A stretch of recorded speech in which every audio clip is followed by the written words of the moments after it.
The Battle of the Neck was a small World War I battle fought as part of the Gallipoli campaign. The Neck was a narrow stretch of ridge in the Anzac battlefield on the Gallipoli Peninsula. The name derives from the Afrikaans word for a mountain pass, but the terrain itself was a perfect bottleneck and easy to defend, as had been proven during an Ottoman attack in May. It connected the Anzac trenches on the ridge known as Russell's Top to the knoll called Baby 700, on which the Ottoman defenders were entrenched. On 7 August 1915, 2 regiments of the Australian 3rd Light Horse Brigade mounted a futile bayonet attack on the Ottoman trenches on Baby 700, suffering 40% killed for no gain and negligible enemy casualties. The battle became known as Godley's Abattoir. Prelude. For the 3 months since the 25th of April landings, the Anzac beachhead had been a stalemate. In August, an offensive was intended to break the deadlock by capturing the high ground of the Sari Bir Range,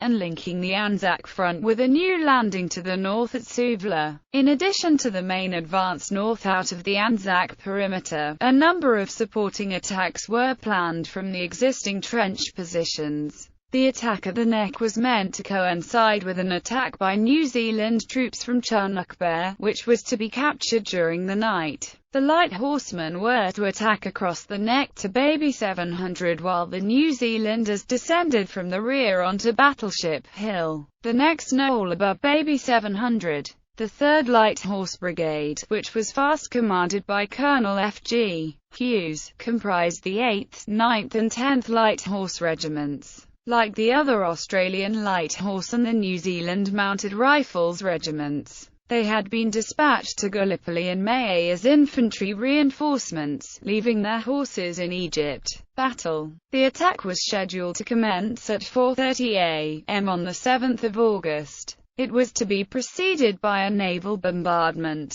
The 8th and 10th Light Horse Regiments were to advance on a front 80 meters wide in a total of 4 waves of 150 men each, 2 waves per regiment. Each wave was to advance 2 minutes apart. The distance to the Ottoman line was a mere 27 meters. Colored marker flags were carried, to be shown from the captured trenches to indicate success. On the morning of 7 August, it was clear that the prerequisites for the attack had not been met. The plan drafted by Colonel Andrew Skene required a simultaneous attack from the rear of Baby 700, thereby creating a hammer and anvil effect on the Ottoman trenches caught in between this pincer movement. Because the New Zealand advance was held up, and failed to reach Kılıçbayır until the morning of 8 August, a day late, the reason for charging at the Neck evaporated. A further part of the Skene plan required an attack from Steele's post against German officers' trench by the 6th Battalion, 2nd Infantry Brigade of the Australian 1st Division, which failed. The Ottoman machine guns sighted there enfiladed the ground in front of Quinn's post and the Neck. The Ottoman machine gunners did not suffer any casualties as a result. Nonetheless, Major General Sir Alexander Godley, commander of the New Zealand and Australian Division of which the 3rd Light Horse Brigade was then a part, declared that the attack was to proceed. Owing to a failure of timing instructions, the artillery preparation ceased at 4:23 a.m. while the attack was not launched until 4:30 a.m. After the artillery firing ceased, no one knew if the bombardment was to continue. It was later discovered that the synchronization of watches between the artillery officer and the assault officer was overlooked. As a result, the attack was not launched at the scheduled time, giving the Ottoman defenders ample time to return to their trenches and prepare for the assault that they now knew was coming. The first wave of 150 men from the 8th Light Horse Regiment, led by their commander, Lieutenant Colonel Alexander Henry White, hopped the bags, and went over the top. They were met with a hail of machine gun and rifle fire, and within 30 seconds, Colonel White and all of his men were gunned down. A few men reached the Ottoman trenches, and marker flags were reportedly seen flying.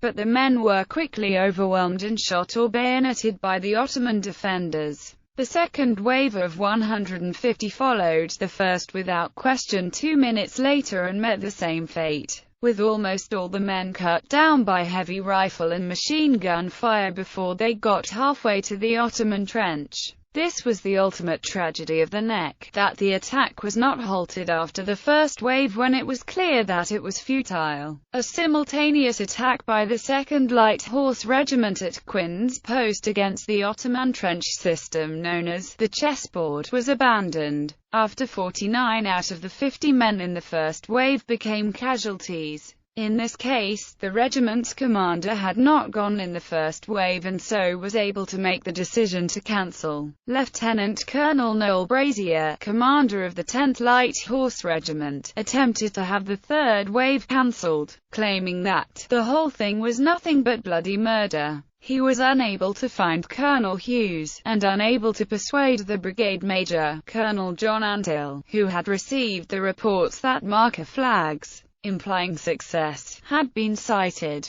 This report of marker flags was subsequently confirmed in a Turkish article published after the war, where it was stated by a man who had been at the Neck that a couple of men with a marker flag reached the Ottoman trench and raised the flag, but were killed. Colonel Antill had not checked the scene to establish if it was of any purpose to send the next wave, and issued the order for the third wave to proceed. The third wave hopped the bags, and the assault came to a quick end as before. On this assault, many men launched themselves out of the trenches and tried to dive for cover, having performed their duty to attack, but having no ambition to commit mindless suicide by attacking clearly impenetrable defenses. This explains the lower casualty rate for the 10th Light Horse Regiment. Finally, Colonel Hughes was informed by a messenger about the futility of the situation and ordered Colonel Antill to call off the attack, but confusion in the right area of the fire trench, due to an officer not being told of the cancellation, led to around 75 to 80 men of the fourth wave going over, and being cut down in less than a minute.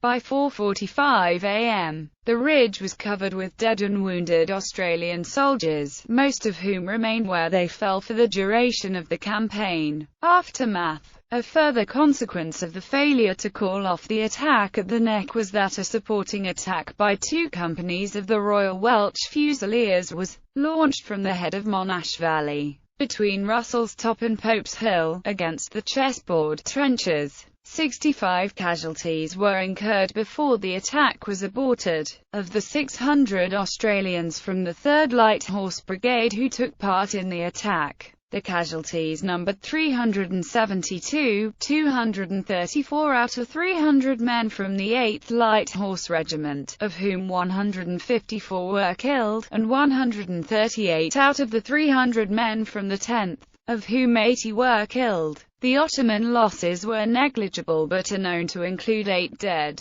The Australians charged with unloaded rifles with fixed bayonets and were unable to fire. When Commonwealth burial parties returned to the peninsula in 1919 after the war's end, the bones of the dead light horsemen were still lying thickly on the small piece of ground. The Neck Cemetery now covers most of no man's land of the tiny battlefield, and contains the remains of 316 Australian soldiers, most of whom fell during the 7th of August attack, of whom only 5 could be identified. Troop Harold Rush of the 10th Light Horse Regiment died in the third wave. His body was one of the few identified and he is buried in Walker's Ridge Cemetery. His epitaph famously reads, "His last words, goodbye Cobber, God bless you. Legacy." The battle is depicted in the climax of Peter Weir's 1981 movie, Gallipoli, though it inaccurately portrays the offensive as a diversion to reduce Ottoman opposition to the landing at Suvla Bay.